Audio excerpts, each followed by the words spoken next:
সোমবার বেলা ১১টায় নির্বাচন কমিশন সচিবালয়ে বসে নতুন নির্বাচন কমিশনের প্রথম কমিশন সভা। এম নাসির উদ্দিনের সভাপতিত্বে এই সভায় ভোট তালিকার হালনাগাদ, সংসদীয় সীমানা পূর্ণ নির্ধারণ সহ বিভিন্ন বিষয়ে আলোচনা হয়। সভা শেষে ব্রিফ করেন জাতীয় কমিশনার অবসরপ্রাপ্ত ব্রিগেডিয়ার জেনারেল আবুল ফজল মোহাম্মদ সানাউল্লাহ।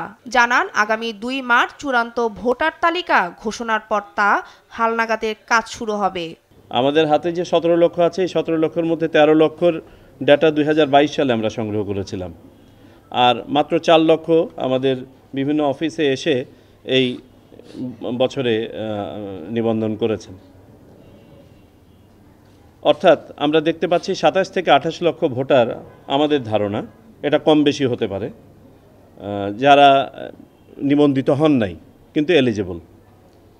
এই বাস্তবতায় আমরা সিদ্ধান্ত নিয়েছি যে আমাদের এই বছরের হালনাগাদ যে প্রক্রিয়া, সেই প্রক্রিয়াটা সম্পন্ন হয়ে যাবে। আপনারা জানেন যে ১লা জানুয়ারিতে যে ডাটাটা হয়, সেই ডাটাটা ২রা জানুয়ারি থেকে শুরু করে ২রা মার্চ পর্যন্ত আমরা বিভিন্ন শুনানি ইত্যাদি সম্পন্ন করে ২রা মার্চে খসড়া প্রণয়ন করি।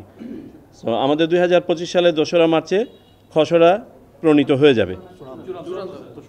২রা মার্চে চূড়ান্ত আকারে ২রা মার্চে আপনার তালিকা প্রকাশ হয়ে যাবে।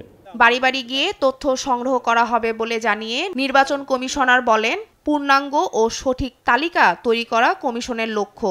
এই জন্য ৬ মাস সময় লাগবে। কোথাও কোনো ডুপ্লিকেশন থাকলে বা অপরাপর কোনো ধরনের ডিসক্রিপেন্সি থাকলে সেগুলো আমরা হয়তো কাটিয়ে উঠতে পারবো। তো এই আলোকে আমরা বাড়ি বাড়ি যাব এবং আমরা একটা রাফ টাইম ক্যালকুলেট করেছি যে আমাদের এই প্রক্রিয়াটা সম্পন্ন করতে আনুমানিক ৬ মাস সময় লাগবে। আমাদের উদ্দেশ্য হচ্ছে একটা শুদ্ধ এবং পূর্ণাঙ্গ তালিকা, যেখানে সঠিকতা যেন 100% আমরা নিশ্চিত করতে পারি, আর পাশাপাশি যারা প্রাপ্তবয়স্ক এবং ১লা জানুয়ারি ২০২৫ এবং পরবর্তীতে ১লা জানুয়ারি ২০২৬-এ যারা ভোটার হওয়ার যোগ্য, তারা কেউ যেন বাদ না পড়েন। এদিকে বিকেলে প্রধান নির্বাচন কমিশনের সঙ্গে সৌজন্য সাক্ষাৎ করেছেন জাতিসংঘের আবাসিক প্রতিনিধি গোয়েন লুইস। এই সময় আগামী জাতীয় সংসদ নির্বাচন সহ পরবর্তী প্রেক্ষাপটে নানা ইস্যুতে আলোচনা হয়। পরে তিনি গণমাধ্যমকে জানান, নির্বাচন কমিশন স্বাধীনভাবে কাজ করবে। এই ব্যাপারে সব ধরনের সহযোগিতা করতে প্রস্তুত জাতিসংঘ।